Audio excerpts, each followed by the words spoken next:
പ്രിയ കൂട്ടുകാരെ, ഭാഷാ കൈരളി ചാനലിൻ്റെ പുതിയൊരു എപ്പിസോഡിലേക്ക് എല്ലാവരെയും സ്നേഹത്തോടെ സ്വാഗതം ചെയ്യുന്നു. 10ാം തരം അടിസ്ഥാന പാഠാവലി 3ാമത്തെ യൂണിറ്റിലാണ് നമ്മൾ പ്രവേശിച്ചിരിക്കുന്നത്. 3ാമത്തെ യൂണിറ്റ് അറിവിനറിവായി നിറവായി എന്നാണ് അതിൻ്റെ പേര്. ആ യൂണിറ്റിൽ മലയാളത്തിലെ പ്രശസ്തനായ കവിയും ഗ്രന്ഥകാരനും അതുപോലെ തന്നെ പത്രപ്രവർത്തനമൊക്കെ ആയിട്ടുള്ള NV കൃഷ്ണവാര്യരുടെ ഒരു 4 വരി കവിത കാണാം. എന്താണ് കവിത? ജ്ഞാനപൂർത്തിയിൽ ജീവിത സത്യം മാനവൻ കാണുമെന്നുള്ള കാര്യം പുസ്തകങ്ങളിൽ സഞ്ചിതമത്രേ മർത്യവിജ്ഞാനസാര സർവസ്വം. NV കൃഷ്ണവാര്യരുടെ പുസ്തകങ്ങൾ എന്ന കവിതയിലെ വരികളാണിത്. നമുക്കറിയാം, വായനയുടെ അല്ലെങ്കിൽ പുസ്തകത്തിൻ്റെ പ്രാധാന്യത്തെക്കുറിച്ചാണ് ഈ കവിതയിൽ അദ്ദേഹം പറയുന്നത്. നമ്മുടെ മനുഷ്യൻ ഇത്ര നാളും നേടിയ വിജ്ഞാനങ്ങളെല്ലാം സമാഹരിച്ചതാണ് പുസ്തകം എന്നാണ് പറയുന്നത്. ജ്ഞാനപൂർത്തിയിൽ ജീവിത സത്യം മാനവൻ കാണുമെന്നുള്ള കാര്യം, അറിവിൻ്റെ പൂർത്തിയിലാണ് നമ്മൾ സത്യം കാണുവാൻ പറ്റുകയുള്ളൂ. പുസ്തകങ്ങളിൽ സഞ്ചിതമത്രേ, പുസ്തകങ്ങളിൽ എന്താണ് സമാഹരിച്ചിട്ടുണ്ട് അല്ലേ? എന്ത് സഞ്ചിതം? സംഭരിക്കുക അല്ലെങ്കിൽ സമാഹരിക്കുക എന്നൊക്കെയാണ് അർത്ഥം. മർത്യവിജ്ഞാന സർവസ്വം, മനുഷ്യൻ ഇതുവരെ നേടിയിട്ടുള്ള എല്ലാ അറിവും അത് എവിടെയാണുള്ളത്?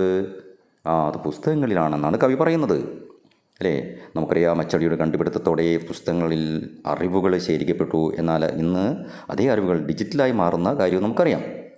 അപ്പോൾ നമ്മൾ വായിച്ചറിയുന്നതിനേക്കാൾ കേട്ടറിയാനും കണ്ടറിയാനും ഇന്ന് അവസരങ്ങൾ കൂടുതലാണ്. നൂറുകണക്കിന് പുസ്തകങ്ങളിലെ അറിവുകൾ വളരെ ചെറിയ ഡിജിറ്റൽ ഉപകരണത്തിൽ ശേഖരിക്കാനും ആവശ്യമുള്ളത് മാത്രം ആവശ്യമുള്ള സമയത്ത് കണ്ടെത്താനും നമുക്ക് ഇന്ന് കഴിയുന്നുണ്ട്. അപ്പോൾ അതും കൂട്ടുകാർ മനസ്സിലാക്കണം.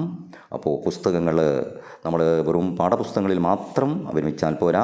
വായന എന്ന് പറയുന്നത് വിശാലമാണ്, അതിൻ്റെ ലോകം. പുറത്തുനിന്നുള്ള വായനയാണ് നമുക്ക് വേണ്ടത്. അതുപോലെ നമ്മൾ എന്ത് ചെയ്യണം? ഗ്രന്ഥശാലകളിൽ നിന്നും സ്കൂൾ ലൈബ്രറിയിൽ നിന്നൊക്കെ പുസ്തകങ്ങളെടുത്ത് വായിക്കണം. അറിവിൻ്റെ ശേഖരമാണെന്നാണ് കവി പറയുന്നത്. കൂട്ടുകാരെ, നമ്മുടെ പാഠത്തിൻ്റെ പേര് ഞാൻ നേരത്തെ പറയും പോലെ തന്നെ ചരിത്രം രചിച്ച നാടകം എന്നതാണ് ഈ പാഠത്തിൻ്റെ പേര്. അപ്പോൾ ഈ നാടകം നമുക്കറിയാം, നമ്മൾ VT ഭട്ടതിരിപ്പാട് എന്ന സാമൂഹിക പരിഷ്കർത്താവ് രചിച്ച നാടകമാണ് അടുക്കളയിൽ നിന്ന് അരങ്ങത്തേക്ക് എന്ന നാടകം. ആ നാടകത്തെക്കുറിച്ച് നമ്മുടെ സ്വാതന്ത്ര്യസമര സേനാനിയും അതുപോലെ തന്നെ ഒരുപാട് സാമൂഹ്യ പ്രസ്ഥാനങ്ങൾക്ക് നേതൃത്വം കൊടുക്കുകയും ചെയ്തിട്ടുള്ള ആളാണ് K. കേളപ്പൻ. അദ്ദേഹമാണ് അടുക്കളയിൽ നിന്ന് അരങ്ങത്തേക്ക് എന്ന നാടകത്തിൻ്റെ അവതാരി എഴുതിയത്. ആ അവതാരികയാണ് നമുക്ക് പഠിക്കാനുള്ളത്. K. കേളപ്പൻ എന്ന സ്വാതന്ത്ര്യ സമര സേനാനിയെക്കുറിച്ച് നമ്മൾ അറിയണം. അദ്ദേഹം കോഴിക്കോട് പയ്യോളിക്കടുത്തുള്ള മൂടാടിയിലാണ് അദ്ദേഹം ജനിച്ചത്. 1890 സെപ്റ്റംബർ 9 അദ്ദേഹത്തിൻ്റെ ജനനം എന്ന് പറയുന്നു. അദ്ദേഹം മികച്ച ഗണിതശാസ്ത്ര വിദ്യാർത്ഥിയായിരുന്നു എന്നും നമുക്കറിയാം.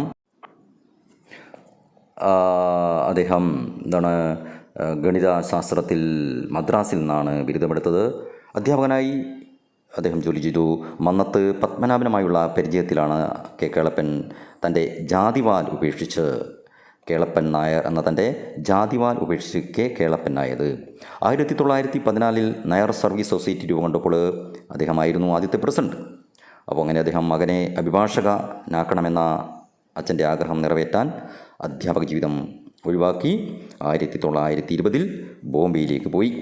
എന്നാൽ വിദേശ വസ്ത്രങ്ങളും വിദേശ വിദ്യാലയങ്ങളും കോടതികളുമൊക്കെ ബഹിഷ്കരിക്കാനുള്ള ഗാന്ധിജിയുടെ ആഹ്വാനം കേട്ട കേളപ്പൻ പഠനം ഉപേക്ഷിച്ച് കോഴിക്കോട്ടെത്തുകയായിരുന്നു. അങ്ങനെ കോൺഗ്രസ് പ്രവർത്തകനായി, ഐത്തോച്ചാടന കമ്മിറ്റിയുടെ അധ്യക്ഷനായി, വൈക്കം സത്യാഗ്രഹത്തിലും ഗുരുവായൂർ സത്യാഗ്രഹത്തിലും സജീവമായി പങ്കെടുത്തു.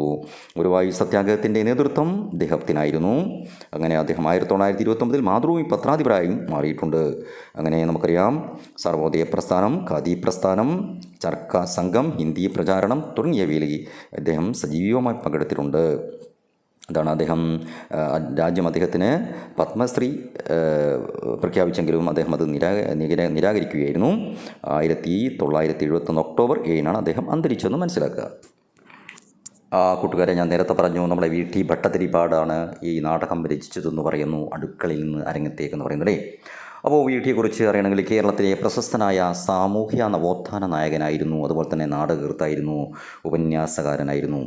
അപ്പോൾ VT ഭട്ടതിരിപ്പാട് നമുക്കറിയാം 1896 മാർച്ച് 26-നാണ് എന്താണ് അദ്ദേഹം ജനിച്ചത് എന്ന് മനസ്സിലാക്കുക. ഒരു സാധാരണ നമ്പൂതിരി കുട്ടിയായി വളർന്ന അദ്ദേഹം എഴുത്തും വായനയൊന്നും അദ്ദേഹത്തിന് അറിയില്ലായിരുന്നു. പിന്നീടാണ് അത് പഠിച്ചത്. അദ്ദേഹത്തിൻ്റെ കണ്ണീരും കിനാവും എന്ന ആത്മകഥയിൽ അത് വിശദമായി പറഞ്ഞിട്ടുണ്ട്. അപ്പോൾ നമുക്കറിയാം അദ്ദേഹത്തിൻ്റെ മറ്റേ കൃതികൾ എന്താണ്, അടുക്കളയിൽ നിന്ന് അരങ്ങത്തേക്ക് എന്ന നാടകമാണ് അദ്ദേഹം ജനിച്ചത് എന്ന് പറയുന്ന പോലെ തന്നെ കണ്ണീരും കിനാവും ആത്മകഥയാണ്. അപ്പോൾ നമ്പൂതിരി സമുദായത്തിലെ അനാചാരങ്ങൾക്കെതിരെ പ്രവർത്തിച്ച സാമൂഹിക പരിഷ്കർത്താവായിരുന്നു VT ഭട്ടതിരിപ്പാടെന്ന് മനസ്സിലാക്കുക. മലയാള സാഹിത്യത്തിലെ മികച്ച സംഭാവന അദ്ദേഹം നൽകിയിട്ടുണ്ട്. 1982 ഫെബ്രുവരി 12-നായിരുന്നു 85 വയസ്സുള്ളപ്പോഴാണ് അദ്ദേഹം അന്തരിച്ചത്. നമുക്കറിയാം എഴുത്തിനോടുള്ള താല്പര്യം കൊണ്ടോ അതുപോലെ പ്രശസ്തനാവാനുള്ള ആഗ്രഹം കൊണ്ടോ ആയിരുന്നില്ല VT ഭട്ടതിരിപ്പാട് സാഹിത്യരംഗത്തേക്ക് അല്ലെങ്കിൽ നാടകങ്ങളൊക്കെ എഴുതിയതിലെ തൻ്റെ എന്താണ് പരമലക്ഷ്യമായിട്ടുള്ള സമുദായത്തിൻ്റെ ഉന്നമനായിരുന്നു അദ്ദേഹത്തിൻ്റെ ലക്ഷ്യം. തൻ്റെ സമുദായത്തിലെ സ്ത്രീകളൊക്കെ നേരിടുന്ന അവഗണനകൾ അതിലൊക്കെ വല്ലാതെ മനംനൊന്താണ് അദ്ദേഹം ചെയ്യുന്നത് സാഹിത്യ ജേനിയിലേക്ക് വരുന്നത്.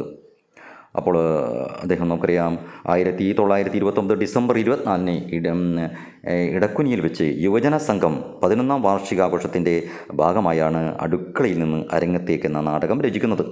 നമുക്കറിയാം ഈ നാടകത്തിൻ്റെ കഥ ഒന്ന് ചുരുക്കി പറയുകയാണെങ്കിൽ എന്താണ്, 16 രംഗങ്ങളായിട്ടാണ് നാടകം ഈ സംവിധാനം ചെയ്തത്. 25ഓളം കഥാപാത്രങ്ങൾ നാടകത്തിലുണ്ട് അല്ലേ. മാധവനും തേദിയുമാണ് ഇതിലെ നായകന്മാർ.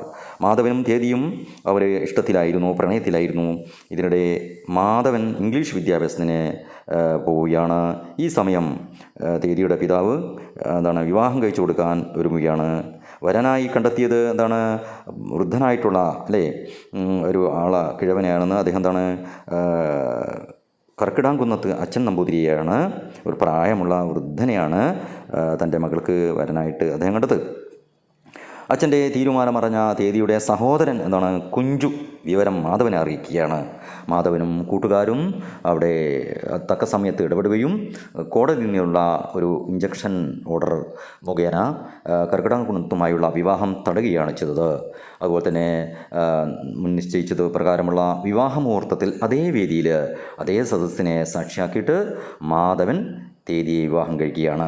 അങ്ങനെ യുവാക്കളുടെ പ്രവൃത്തിയിലൂടെ മനമാറ്റം വന്ന ഒതിക്കൽ നമ്പൂതിരിയുടെ നേതൃത്വത്തിൽ അനുമോദന സമ്മേളനം നടക്കുന്നുണ്ട്. തേദിയുടെ അച്ഛൻ ഈ നവദമ്പതികളെ ആശംസിക്കുകയും സ്ത്രീ കഥാപാത്രത്തെക്കുറിച്ച് ആവേശത്തോടെ പ്രസംഗിക്കുകയും ചെയ്യുന്നുണ്ട്. കർക്കിടാംകുന്നത്തിന് സ്ത്രീധനമായി കൊടുക്കാൻ കരുതിയിരുന്ന തുക നമ്പൂതിരി യുവജന സംഘത്തിൻ്റെ പ്രവർത്തനങ്ങൾക്ക് സംഭാവനയായി കൊടുക്കുന്നതോടെയാണ് നാടകം അവസാനിക്കുന്നത്. ഈ നാടകത്തിന് നമ്മൾ ചരിത്രപരമായിട്ട് വലിയ പ്രാധാന്യമുണ്ട് എന്ന് മനസ്സിലാക്കുക. എന്താണത്, കേരളത്തിൻ്റെ സാമൂഹിക നവോത്ഥാനത്തിൽ ഈ നാടകം വളരെ വലിയ പങ്കാണ് വഹിച്ചത്. നമ്പൂതിരി സമുദായത്തിൽ പുരോഗമനമായിട്ടുള്ള ഒരു കാഴ്ചപ്പാട് സൃഷ്ടിക്കാൻ ഈ നാടകത്തിന് സാധിച്ചിട്ടുണ്ട്. സ്ത്രീകളിലും യുവാക്കളിലും ചെലുത്തിയ സ്വാധീനം വളരെ വലുതാണെന്ന് മനസ്സിലാക്കുക. നൂറ്റാണ്ടുകളായി നിലനിന്ന അനാചാരങ്ങളും അന്ധവിശ്വാസങ്ങളും അത് ഇല്ലാതാക്കാനുള്ള എഴുത്തിനുള്ള നാടകത്തിനുള്ള ശക്തി ചരിത്രത്തിൽ ഇടം പിടിച്ചിട്ടുണ്ട്. അങ്ങനെ ചരിത്രപ്രധാനമായ ഒരു നാടകമാണ് നമുക്ക് പഠിക്കാനുള്ളത്. ആ നാടകത്തിൻ്റെ അവതാരികയാണ് കേളപ്പൻ എന്ന മറ്റൊരു സ്വാതന്ത്ര്യ സമരസേനാനി സാമുദായിക പ്രവർത്തകൻ ഒക്കെ നമുക്ക് രചിച്ചിരിക്കുന്നത് മനസ്സിലാക്കും. കുട്ടികൾ ഈ പാഠകം വളരെ ഗൗരവത്തോടെ എടുക്കണം. ഇത് വെറും ഒരു പരീക്ഷയ്ക്ക് മാത്രം മുൻനിർത്തിയുള്ളതല്ല. നമ്മൾ കേരളത്തിൻ്റെ കഴിഞ്ഞകാല സാമൂഹികവും അതുപോലെ തന്നെ സാഹിത്യപരമായിട്ടുള്ള ചരിത്രം മനസ്സിലാക്കാനുള്ള നാടകം കൂടിയാണെന്ന് തിരിച്ചറിയണം. നമുക്ക് പാഠഭാഗത്തേക്ക് കടക്കാം. ചരിത്രം രചിച്ച നാടകം. VT ഭട്ടതിരിപ്പാട് കാണികളെ അമ്പരപ്പിക്കുന്ന പ്രഭാവമോ ഗാംഭീര്യമോ അസാധാരണത്വമോ ഉള്ള ഒരു വ്യക്തിയായി കാഴ്ചയിൽ അനുഭവപ്പെടുകയില്ല. എന്നാൽ അദ്ദേഹം ഒരു അസാധാരണ വ്യക്തിയാണ്. ഏറ്റവും ചെറിയ ഒരണു അതിൻ്റെ ശക്തി ജ്വലിപ്പിക്കാൻ തുടങ്ങിയാൽ ലോകത്തെ മുഴുവൻ അമ്പരപ്പിക്കും. VTയുടെ ചിന്താശക്തിയുടെ ബഹിസ്പ്രസരം സമുദായത്തെ ഒന്ന് പിടിച്ചിളക്കി അമ്പരപ്പിച്ചു. നമുക്കറിയാം VT ഭട്ടതിരിപ്പാട് കാണാൻ ഒരു ചെറിയ മനുഷ്യനാണ്. കാണാൻ വലിയ ഗാംഭീര്യമോ ഒന്നുമില്ല എന്നാണ് പറയുന്നത്. പക്ഷേ അദ്ദേഹം ഒരു അസാധാരണ വ്യക്തിയാണെന്നാണ് പറയുന്നത്. ഏറ്റവും ചെറിയൊരണു ഒരാറ്റം ആറ്റത്തിൻ്റെ ശക്തി നമുക്കറിയാം. അതുപോലെ അത് ജ്വലിപ്പിക്കാൻ തുടങ്ങിയാൽ പിന്നെ ലോകത്തെ മുഴുവൻ അമ്പരപ്പിക്കുന്നതാണ് ആറ്റം. അപ്പോൾ വീട്ടിയുടെ ഈ ചിന്താശക്തിയുടെ ബഹിപ്രസരം, പുറത്തേക്കുള്ള ഒഴുക്ക് സമുദായത്തെ ഒന്ന് പിടിച്ചിളക്കി അമ്പരപ്പിച്ചു. അടുക്കളയിൽ നിന്ന് അരങ്ങത്തേക്ക് എന്ന ഈ നാടകം അക്കാലത്ത് ഒരാറ്റം ബോംബായിരുന്നു. ഒരു വക മാറ്റങ്ങൾക്കും വിധേയരാവാത്ത അന്ധതയിൽ, ഇരുട്ടിൽ ആണ്ടുകിടന്നിരുന്ന നമ്പൂതിരി സമുദായത്തിൽ അതൊരു കോളിളക്കമുണ്ടാക്കി. നമ്പൂതിരി സമുദായത്തിൻ്റെ അന്നത്തെ നില നല്ലതുപോലെ മനസ്സിലാക്കിയിട്ടുള്ളവർക്ക് മാത്രമേ എത്ര വമ്പിച്ച ഒരു ശക്തിയോടെയാണ് ആ കൃശഗാത്രൻ സമരം നടത്തിയതെന്ന് മനസ്സിലാക്കാൻ കഴിയും. അപ്പോൾ നമുക്കറിയാം, നമ്പൂതിരി സമുദായം അന്ന് വളരെ പരിതാപകരമായ ഒരു അവസ്ഥയിലായിരുന്നു നമ്പൂതിരിമാരൊക്കെ ഉണ്ടായിരുന്നത്. അതിലെ മൂത്തവർ മാത്രമേ കല്യാണം കഴിക്കാൻ പാടുള്ളൂ. മറ്റുള്ളവരൊക്കെ നായർ ഇല്ലങ്ങളിൽ പോയിട്ട് സമ്മതം നടത്തലായിരുന്നു. അതുപോലെ തന്നെ സ്ത്രീകൾ അടുക്കളയിൽ ഒരുപാട് ദുരിതം അനുഭവിച്ചവരായിരുന്നു. അവൾ ഈ നമ്പൂതിരി കാരണവർക്ക് 2, 3, 4 ഭാര്യമാരുണ്ടാകും. അതുപോലെ തന്നെ 10, 80, 90 വയസ്സായാലും അവർ വിവാഹം കഴിക്കുന്നത് പ്രായം കുറഞ്ഞ 15, 16, 17, 18 വയസ്സുള്ള കുട്ടികളായിരിക്കും. ഈ നമ്പൂതിരി ചിലപ്പം കല്യാണ ദിവസം അന്ന് തന്നെ ചിലപ്പോൾ മരണപ്പെട്ടു പോയാൽ ഈ പെൺകുട്ടി വിധവയാകുന്നു. അടുക്കളയിൽ ഇങ്ങനെ ജീവിതം ഇരിഞ്ഞു തിരുവുകയായിരുന്നു. അങ്ങനെയുള്ള ഒരു സമുദായത്തിലാണ് ഇദ്ദേഹം ഈ നാടകവുമായിട്ട് വന്നത്. തൻ്റെ നാട്ടിലുള്ള സ്ത്രീകൾ അടുക്കളയിൽ കഴിയുന്ന തൻ്റെ സഹോദരിമാർ അനുഭവിക്കുന്ന കഷ്ടതകളും പ്രയാസങ്ങളും ഒക്കെ മനസ്സിലാക്കിയിട്ടാണ് അദ്ദേഹം ഈ നാടകം എഴുതിയത് എന്ന് മനസ്സിലാക്കാം. അപ്പോൾ അതൊരു കോളിളക്കമുണ്ടാക്കിയെന്നാണ് പറയുന്നത്. അന്ധതയിലെ ഇരുട്ടിൽ കഴിഞ്ഞിരുന്ന നമ്പൂതിരി സമുദായത്തിൽ ഒരു കോളിളക്കം ഉണ്ടാക്കാൻ ഈ നാടകത്തിന് കഴിഞ്ഞു എന്ന് പറയുന്നു. തുടർന്ന് ശ്രദ്ധിക്കുക അടുത്ത പാരഗ്രാഫ്. പഠിക്കുവാനും ചിന്തിക്കുവാനും സൗകര്യവും ആവശ്യമില്ലാത്ത ഇരുളടഞ്ഞ അറകളിലും മറക്കുടയുടെ പിന്നിലും കാലയാപനം ചെയ്തു പോന്ന അന്തർജനങ്ങൾ സമുദായത്തെ വളരാൻ അനുവദിക്കാത്ത ഒരു കനത്ത നിർജീവ ഭാരമായിരുന്നു. അപ്പോൾ അന്നത്തെ അന്തർജനങ്ങൾ നമ്പൂതിരി സ്ത്രീകളെക്കുറിച്ചാണ് പറയുന്നത്.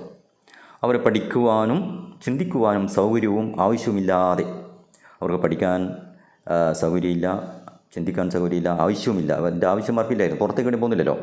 ഇരുളടഞ്ഞ അറകളിൽ, അടുക്കളയിൽ അല്ലെങ്കിൽ ഇരുളടഞ്ഞ അറകളിൽ മറക്കുടയുടെ പിന്നിൽ, മറക്കുട മറക്കാനുള്ള ഓലക്കുടയാണ്. പുറത്തേക്ക് പോകുമ്പോൾ ഈ ഓലക്കുടയും മറച്ചുകൊണ്ടാണ്, അതിനുള്ളിലാണ് മുഖം മറച്ചുകൊണ്ടാണ് അവർ പോവുക.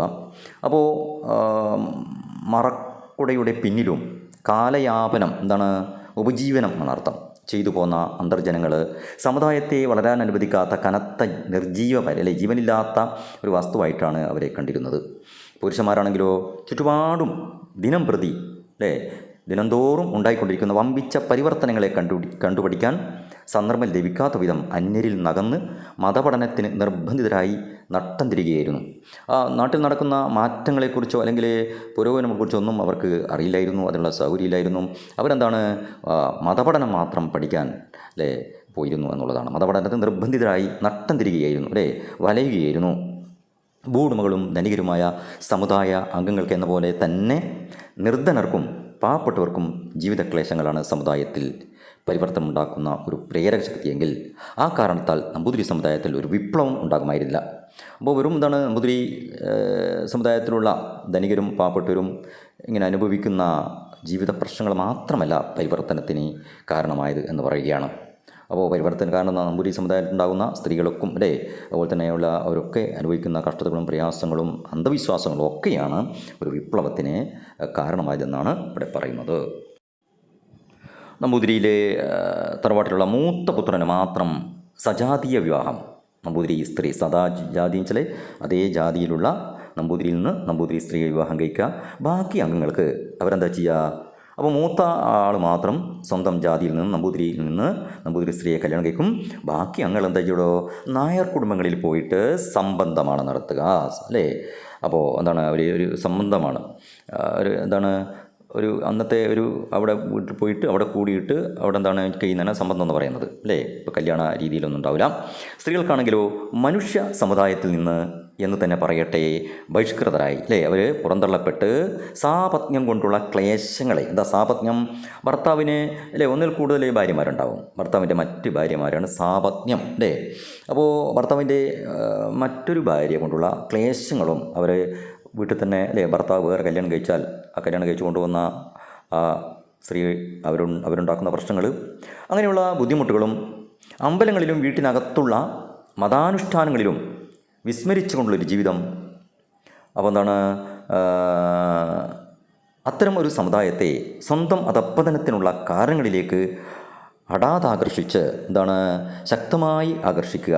ഹഠാതാകർഷിക്കുക എന്ന് പറഞ്ഞാൽ ശക്തമായി ആകർഷിച്ച് സമുദായത്തെ പരിവർത്തനം ചെയ്യുക എന്നതാണ് വീട്ടി നിർവഹിച്ച ദുഷ്കരകൃത്യം. ഇപ്പോൾ വീട്ടി ഭട്ടതിരിപ്പാട് ദുഷ്കരമായിട്ടുള്ള ഒരു പ്രവർത്തനമാണ്, അല്ലെങ്കിൽ പരിവർത്തനമാണ് അദ്ദേഹം നിർവഹിച്ചത്.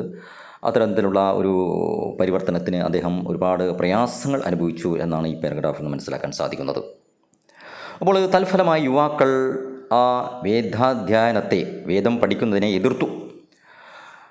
പരിവേദനം വെച്ചാൽ ഇളയവർ വിവാഹം കഴിക്കലാണ്. സാധാരണ മൂത്ത നമ്പൂതിരി വിവാഹം കഴിച്ചാൽ തൊട്ടു താഴെയുള്ള അനുജന്മാർ എന്ത് ചെയ്യും, അവർ നായർ കുടുംബങ്ങളിൽ പോയിട്ടാണ് സംബന്ധം നടത്തിയിരുന്നത്. അപ്പോൾ അങ്ങനെ അവരെന്ത് ചെയ്തു, അതിനെ എതിർക്കുകയും പരിവേദനം നടപ്പിലാക്കി എന്നാണ് പറഞ്ഞത്. എന്നുവെച്ചാൽ ഇളയവർ വിവാഹം കഴിക്കാൻ തുടങ്ങി, നമ്പൂതിരി സ്ത്രീകളെ തന്നെ. മറക്കുട തല്ലിപ്പൊളിച്ച് സ്ത്രീകൾ പുറത്തു വന്നു. ഇപ്പോൾ നമ്മൾ ഇപ്പോൾ ഈ വീട്ടിലൂടെയൊക്കെ പലത്തിൻ്റെ ഫലമായിട്ട് സ്ത്രീകൾ മറക്കുട ഒഴിവാക്കിക്കൊണ്ട് അവർ പുറത്തു വന്നു. പുരുഷന്മാരോടൊപ്പം സ്ത്രീകളും ആധുനിക വിദ്യാഭ്യാസത്തിന് മുതിർന്നു. അപ്പോൾ വിധവാവിവാഹം നടത്തി. വിധവ ഭർത്താവ് മരിച്ചാൽ മരണപ്പെട്ട ഭർത്താവിൻ്റെ ഭാര്യ പിന്നെ വിവാഹം കഴിക്കാൻ പാടില്ല. അപ്പോൾ അതും നടപ്പിലാക്കില്ല, വിവാഹം കഴിക്കാം എന്നുള്ളൊരവസ്ഥ ഉണ്ടായി. അങ്ങനെ മറ്റു സമുദായങ്ങളോടൊപ്പം മുന്നോട്ട് നീങ്ങുവാൻ നമ്പൂതിരി സമുദായം അരയും തലയും മുറുക്കി. ഈ മാറ്റങ്ങൾക്ക് നേതൃത്വം കൊടുത്തത് വീട്ടിയാണ്. അദ്ദേഹം ഉപയോഗിച്ച ആയുധങ്ങളിൽ ഏറ്റവും മൂർച്ച കൂടിയത് അടുക്കളയിൽ നിന്ന് അരങ്ങത്തേക്ക് എന്ന ഈ നാടകവുമാണ്.